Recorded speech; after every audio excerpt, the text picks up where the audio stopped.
भारतीय न्यूज में आपका स्वागत है। मैं हूं शिखा। आइए देख लेते हैं आज की खास खबर।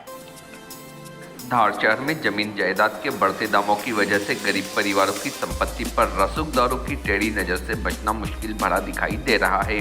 खासकर ऐसा रसूखदार समाज जो अहिंसा का पाठ पढ़ाता हो। अगर वह समाज गरीब परिवार की संपत्ति हड़पने की कोशिश करता हो तो भला ऐसे समाज के लिए क्या कहा जा सकता है। हम बात कर रहे हैं धार शहर में महात्मा गांधी मार्ग पर स्थित मनीष परमार के उस पुश्तैनी मकान की, जिसके पास एक समाज का धर्म स्थल बना हुआ है और यही समाज गरीब परमार परिवार की संपत्ति को औने पौने दामों पर खरीदने के लिए विवश कर रहा है। जब यह गरीब परिवार अपना पुश्तैनी मकान बेचने से मना कर रहा है तो उसे कई तरह से मानसिक रूप से प्रताड़ित किया जा रहा है। इस संबंध में गरीब पीड़ित परिवार ने पुलिस थाने पर भी आवेदन देकर न्याय की मांग की, लेकिन राजनीतिक रसूख रखने वाले समाज के दबाव में पुलिस भी कोई हस्तक्षेप नहीं करना चाहती। रसूखदार समाज से पीड़ित मनीष परमार ने बताया कि उसके पुश्तैनी मकान के पास में बने एक समाज के धर्म स्थल के रसूखदार लोग उन्हें पिछले कई समय से मकान बेचने का दबाव बनाते आ रहे हैं। मना करने पर कई प्रकार से उनके परिवार को परेशान कर रहे हैं। यहाँ तक कि मकान को क्षतिग्रस्त भी कर दिया ताकि मकान गिरने की स्थिति में आ जाए और विवश होकर परमार परिवार उक्त पुश्तैनी मकान को बेचने को विवश हो जाए। मनीष परमार के पिताजी इस समय हार्ट पेशेंट होकर पैरालाइज्ड हैं।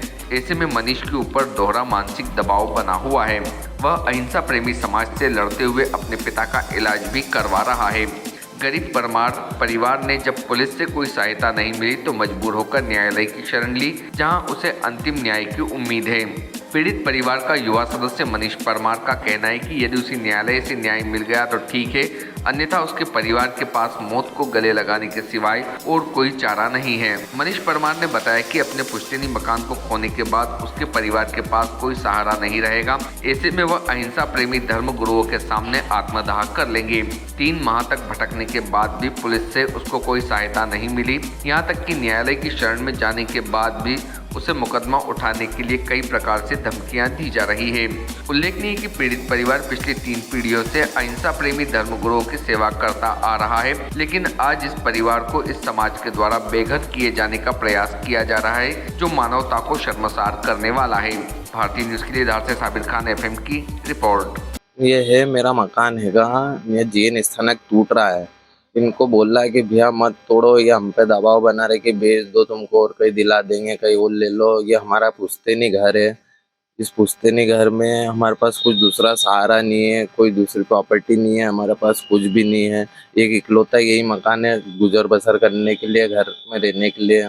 फिर भी इनको बोला था कि भैया स्थानक तोड़ रहे हो आप, तो अब भैया मेरा मकान गिर जाएगा, मैं कहाँ जाऊँगा, मैं रोड पे आ जाऊँगा।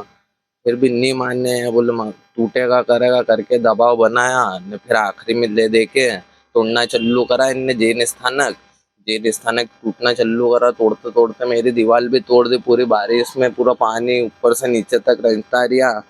मेरे पिताजी की पिछले 6 महीने से पहले तबीयत खराब चल रही, तो आधा ध्यान उधर लगा पड़ा हुआ है। उनकी अलग तबीयत खराब है, हार्ट पेशेंट है, और हम पे दबाव बना रहे थे कि बेच दो कर दो। तो हम कहाँ जाए हमारे पुश्तैनी घर छोड़ के। इस विषय पे फिर जैसे दिन दीवार टूटी 6 जुलाई को, उस दिन रिपोर्ट डालने गया मैं। रिपोर्ट डाली पर रिपोर्ट की भी कुछ कार्रवाई हुई नहीं। क्या बोलते हैं, अपने 2-3 महीने तक कुछ कार्रवाई नहीं हुई, तो मजबूरी में आके न्यायालय में जाके ने केस लगाना पड़ा है। अब न्यायालय से ही न्याय की उम्मीद है। अब बाकी देखो क्या है, नहीं तो आखिरी पहले ही घर में कुछ नहीं है। सब हमारे पास जो भी है इसके ये घर ही है, हमारे रहने गुजर बसर करने का सहारा, इसके अलावा कुछ है नहीं। कहाँ जाएंगे अब। ये घर, ये स्थानक टूटेगा पास में तो पूरा घर ही गिर जाएगा, हम तो रोड पे आ जाएंगे। जैन स्थानक में कुछ लोग कर रहे हैं कि कोई समाज में मतलब आपको दबाव बनाया जा रहा है?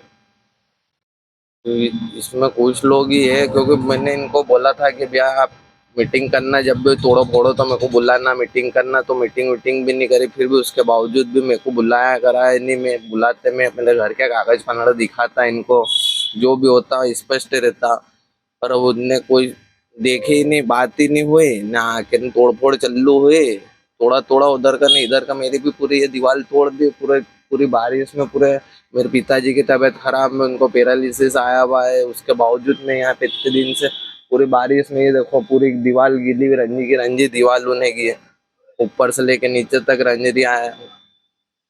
अब न्यायालय से ही न्याय की उम्मीद है हमको। तो आगे की आपकी क्या कार्रवाई रहेगी? आगे अभी कोर्ट केस लगाया है, अब देखते हैं क्या है न्यायालय से। वहाँ से आपको क्या है,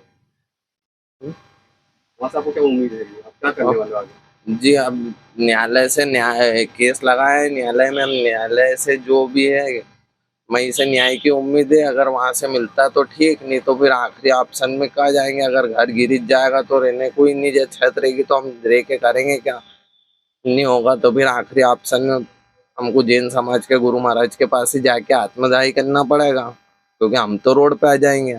हमारे पास तो कुछ दूसरा सहारा है नहीं कि जहाँ रहेंगे, कहाँ करेंगे, क्या करेंगे। एक यही इकलौता पुश्तैनी मकान चल रहा है, अब ये भी चले जाएगा तो जाएंगे कहाँ हम।